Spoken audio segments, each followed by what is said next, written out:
He's going to have to deal with the weakness of this pawn in the long run.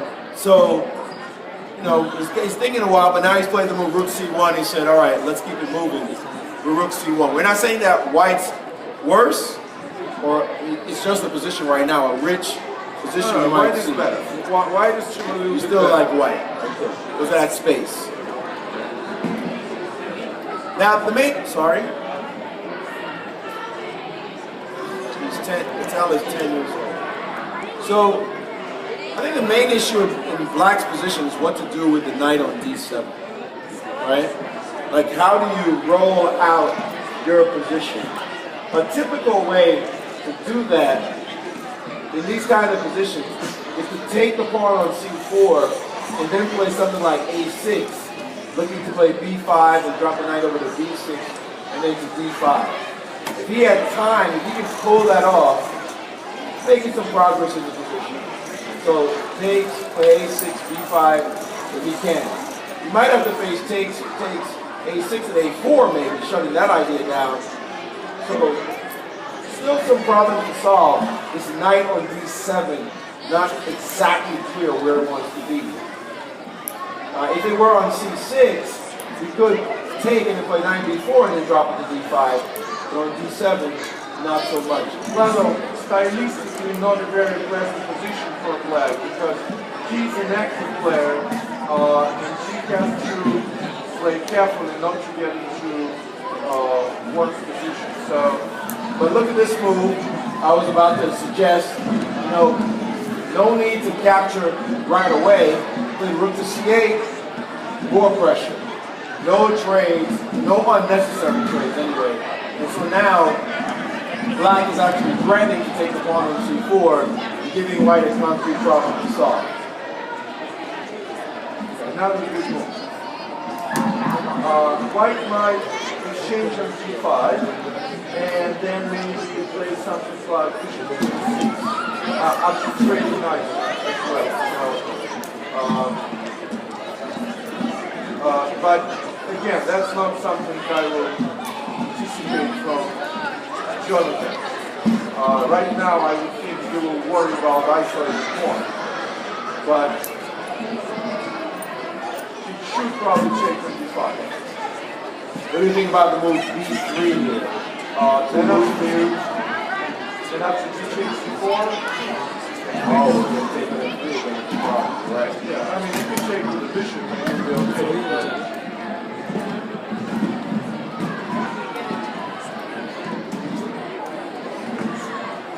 But again, I wouldn't spend too much time here. I would just chase on D5 and chase second time, and then we'll think. Because White has all these pieces in the game, and usually when that's the case, you want to open space. You want to open files. Because you get an advantage, right? Can you send me this? Yeah, yeah. So, and he does. He does check on D5. Good for him. All right, we're anticipating knight takes on D5 immediately. Should be a quick move. So then White should continue trading. In this particular case, trading for White is right because this is, like we said before, trading has one advantage in wins time for you. And so, in certain situations when you can initiate, you should act decisively. And so this is an example where two concepts contradict each other. I have more space and shouldn't trade, but at the same time I can develop an advantage and I should play aggressively and open and fight. So, and one concept takes over another one. You know, Gregory, the more I look at this position, it doesn't seem so bad for Black. I mean, Black seems comfortable with it. So if knight takes C5, bishop takes D5, and queen A4. A4. Okay, and Jonathan plays bishop. This is the final. Faithful to his style, he plays slow, solid type of chess. Right. And that's not a good position for him to use this strategy. When you can develop an advantage, you have to play aggressively. So right away, black has this very interesting move, bishop h6. Bishop h6, which wins material already for black. So, amazingly, this bishop h6 move already creates certain problems for white. White has only moved not to lose material, knight to d3. So, very interesting how just one move out of nowhere can change some things which happen. Well, Gregory's making his point. Bishop to h6 attacking the rook, which he did not notice did black. He just moved his knight over. But the rook couldn't go to c2 because of knight to b4, and the rook would have been trapped because the bishop was guarding all the other squares. So black played a move that he had intended to play in the first place and didn't realize the small change in the position had occurred and that he could have actually won a pawn, which is a tricky tactic. Again, a lack of bias. My bishop's on g7, but I can move it again and maybe win material. So he's playing this move, knight against the best move knight, you see he doesn't win a pawn. So. Right, as well, that is true. That is true. So he has just improved this position, played very quickly, and black now has found a square for his knight, which I was so worried about. And as you mentioned, white might have thrown away his advantage here, and black looks ideally played. Yeah, black looks already a little bit better. That's all it takes. It's interesting how in chess very often the most important thing is to ask the right question at the right time. Because in some situations you need to ask the question, what is my opponent's next move? What's he going to do? And in some situations you have to ask the question, how should I play aggressively, not allow my opponent to consolidate his position?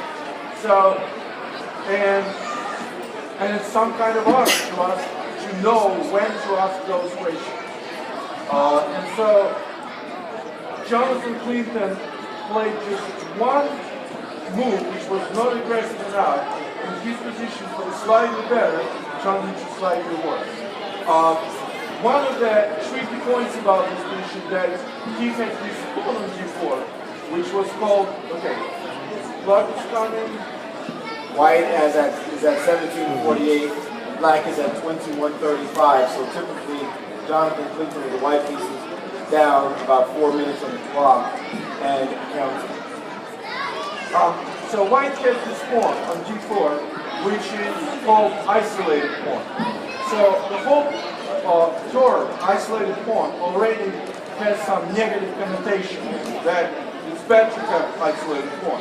But it's not completely true, because isolated pawn could become weak in the end game, but in the middle game it gives white two those open files. But you have to play aggressively in order to use those advantages. And so, since Jonathan Clinton doesn't play really aggressively, that's a dangerous position for him, because in the end game he might have just this weak pawn and no counterplay. So, and when he finds himself in those positions, usually there's more time. Okay, he played queen d3, which is a decent move. This is not a bad move at all, but at the same time, it's not like it nullifies black's small advantage. Black's chill is just a little bit better. Just a little bit, though. Let's not overstate it. This is isolated pawns to give space for the person who has this pawn out of the way of white's pieces, so the pieces can develop nicely. This is a chess game with real content, right? Lots of good questions asked, lots of ways to figure out what is the right move here, what are the questions you need to solve. Yeah, this bishop h6 move is still a good move, trying to force this rook away from the c5. Because if black plays bishop h6 and the rook has to go, black will trade knights, go through essentially knight e4 with a double attack on the pawn and the bishop, and it looks like black position Improves dramatically. yeah, it is better. Again, I wouldn't call it winning or anything like that, but However, after this move, does he? I know it looks bad. Rook c2. I hate that rook on c2. After bishop a6. Okay, he took on c3 right away.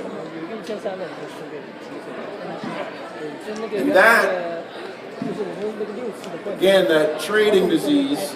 Yeah, but like not bad move, but no, I think it's okay.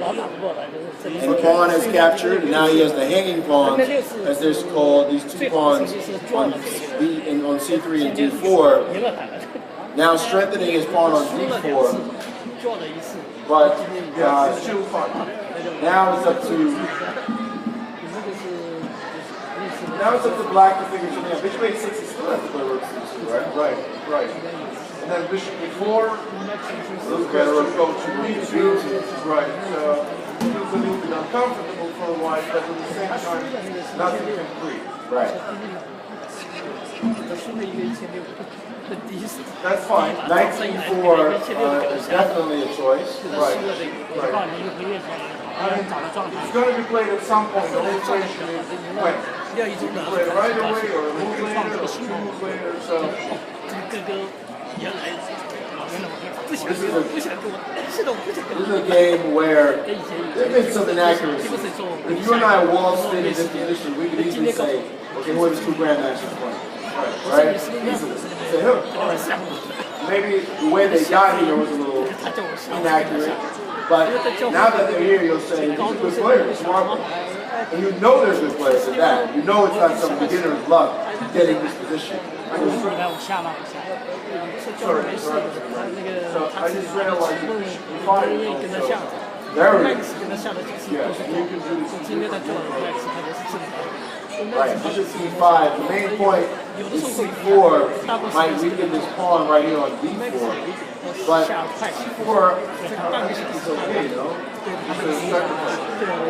Well, what do you find is that bishop takes the break, c7?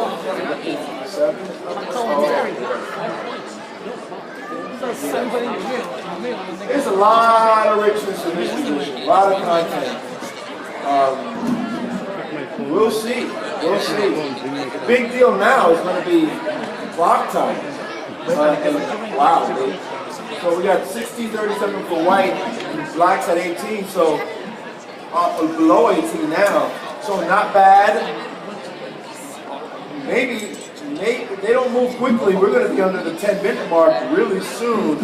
So I would say the nervous tension will matter quite a bit in this game. And potentially you might be down, dare I say it once again, under 5 minutes, blitzing out the moves. And we've seen that both of these players are great blitz players. So I wouldn't worry about that for either one. I mean, it's been heart palpitations every single game, Gregory. Good for the fans, good for us, good for the players. We like this kind of format. The bishop d5 indeed was played. Bishop to d5. It seems though that c4, yeah, he probably doesn't see that the rook comes on e7. yeah, Or maybe he sees further than we do. But what could be the calculation though? I'm definitely surprised, not surprised by the move. I just feel like he's not going to get the job done. C4 looks very simple right now, and white is fine. There's no worries for white in that position. yeah, but for Jonathan to move c4 is not easy. So Yeah, changing, this kid is entrenched, right? He doesn't like change. He thinks, let me just build and build. But I don't think he's going to miss this move, c4. Like, what else can he do? Maybe move his queen over to a3? yeah, he might do that.